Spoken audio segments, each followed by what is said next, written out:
আরে বাঙালি জাতি মুসলমান, চিনলি না? একদিন চিনবি। যেদিন এই মানুষটা দুনিয়া থেকে বিদায় হয়ে যাইব, ওই দিন চিনবি যে কি হারাইছস। আজকে আমি দল বুঝি না, কে কোন দল করেন ওইটা বুঝি না। আমরা মানুষ, মানুষের উপরে কিছুই নেই। আমাদের দেশ নেত্রী বেগম খালেদা জিয়া অসুস্থ হয়ে ইমার্জেন্সিতে রাখা আছে।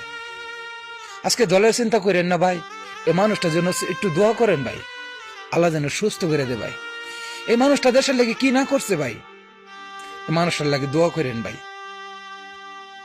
এই মানুষটার উপরে কত বিপদ গেছে, জেল কাটছে, কত চিকিৎসা করতে দেনে, হসপিটালে যেতে দেনে, তবু এত অত্যাচার, নির্মম অত্যাচার করছে।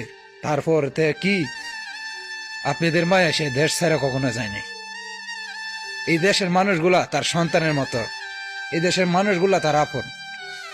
আজকে এই মানুষটা হসপিটালে পড়ে।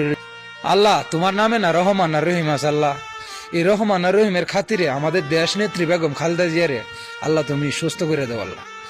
আল্লাহ গো, তোমার প্রিয় নবী হযরত মুহাম্মদ সাল্লাল্লাহু আলাইহি ওয়াসাল্লাম যিনি উম্মতি বলে 63 বছর জিন্দেগি কান্দে গেছে, এখনো সোনার মদিনায় শুয়ে শুয়ে কাঁদতেছে, সেই নবীর উসিলায় আল্লাহ তুমি আমাদের দেশ নেত্রী বেগম খালেদা জিয়াকে আল্লাহ দ্রুত গতিতে সুস্থ করে দেও আল্লাহ।